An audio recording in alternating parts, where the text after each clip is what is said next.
Vladimir Putin called it the best tank in the world. Russian state media said nothing could stop it. Then Ukraine sent a $500 drone into its turret, and the entire tank exploded so violently that the turret launched into the sky like a bottle rocket. This is the T-90M Proryv, Russia's most advanced operational tank, the pride of Moscow's armored forces, and it is being destroyed at a rate that is shaking the foundations of modern armored warfare. Here is why the tank Russia bet everything on is failing on the battlefield.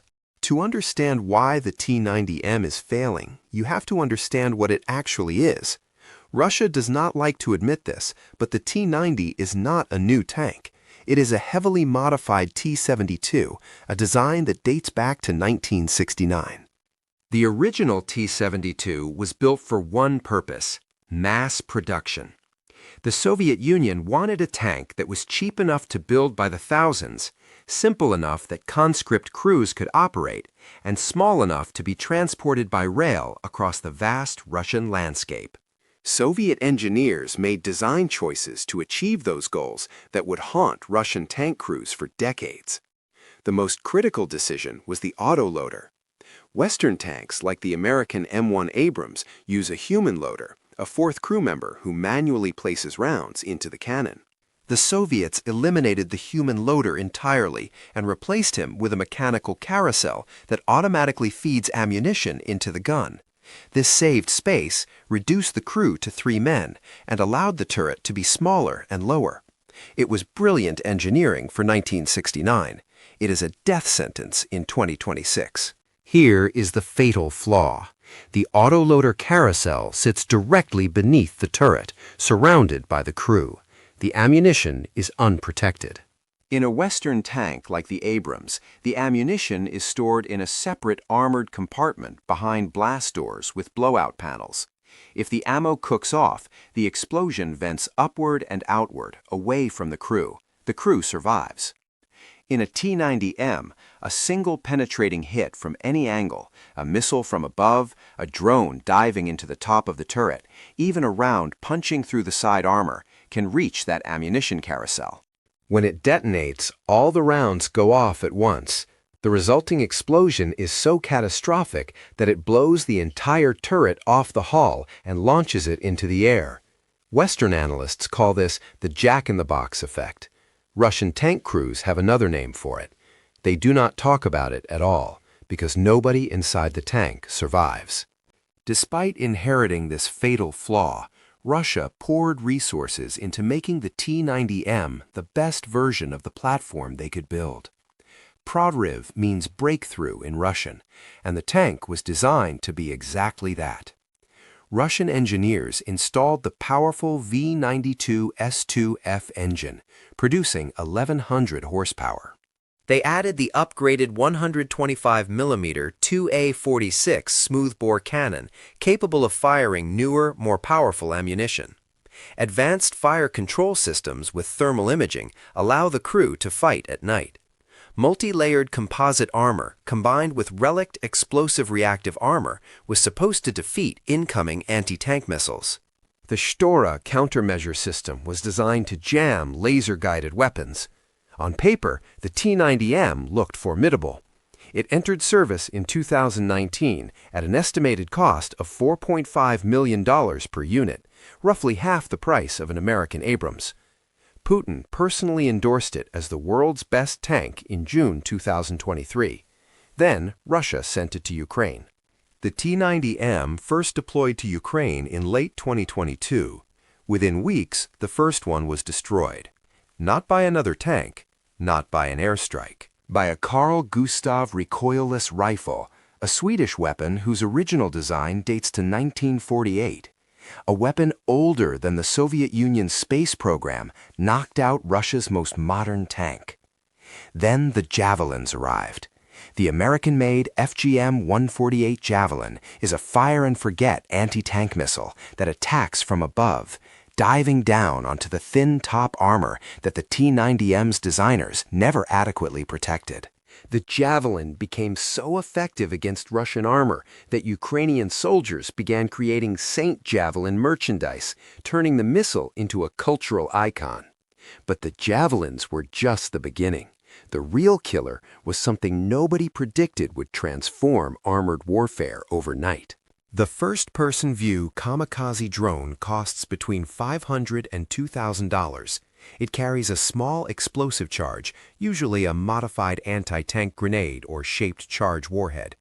A pilot wearing goggles flies it directly into the target at speeds up to 100 miles per hour. The T-90M has no defense against this. None. The tank's reactive armor is designed to defeat incoming missiles and shells traveling at thousands of feet per second. A slow-moving drone approaching at a shallow angle can slip between or above the reactive armor blocks and strike unprotected surfaces. Experienced drone pilots have learned exactly where to aim. The engine compartment disables the tank. The turret ring sets off the ammunition. The optics blind the crew. Ukrainian drone units from the 47th Separate Mechanized Brigade alone have destroyed at least 6 T-90M tanks using FPV drones. One unit documented stopping a T-90M with a strike to the engine, then finishing it off with a second drone to the turret. A $4.5 million tank killed by $1,000 worth of commercial electronics and explosives. Perhaps the most embarrassing moment for the T-90M came in early 2024 when 2 Ukrainian M2 Bradley infantry fighting vehicles engaged a T-90M in direct combat. The Bradley is not a tank. It weighs roughly half as much as the T-90M. Its main weapon is a 25mm chain gun, a weapon designed to fight other infantry vehicles, not main battle tanks. Yet 2 Bradleys used their TOW anti-tank missiles and sustained cannon fire to disable the T-90M, punching through its defenses with weapons that on paper should not have been capable of defeating it. A loitering drone then delivered the final blow, destroying the tank completely. The world's best tank, defeated by vehicles that cost less and were never designed to fight it. By early 2025, open-source intelligence estimated that Russia had lost over 175 T-90M tanks in Ukraine. Russia's entire pre-war inventory of T-90Ms was limited, and production capacity is estimated at roughly 90 new T-90s of all variants per year. Researchers analyzing satellite imagery of Russian storage bases found that the pace of tank restoration has slowed dramatically, falling by 3 to 4 times compared to 2022. Over 4,000 tanks in the best condition have already been pulled from storage and sent to the front. Russia is running out of tanks to restore, and its factories cannot build new ones fast enough to replace what Ukraine keeps destroying. The math is simple and devastating. Russia is losing T-90Ms faster than it can build them. The T-90M's design flaws are compounded by how Russia uses them. Western military doctrine emphasizes combined arms warfare, tanks advancing alongside infantry, artillery, air support, and electronic warfare assets working together. Russian forces in Ukraine have repeatedly sent tanks forward in poorly coordinated frontal assaults with minimal infantry support and almost no protection against drones. Tanks advance in the open, without overhead cover, without counter-drone systems, and without adequate reconnaissance. Ukrainian forces observe these advances with drones, call in artillery, and then swarm the surviving vehicles with FPV kamikazes.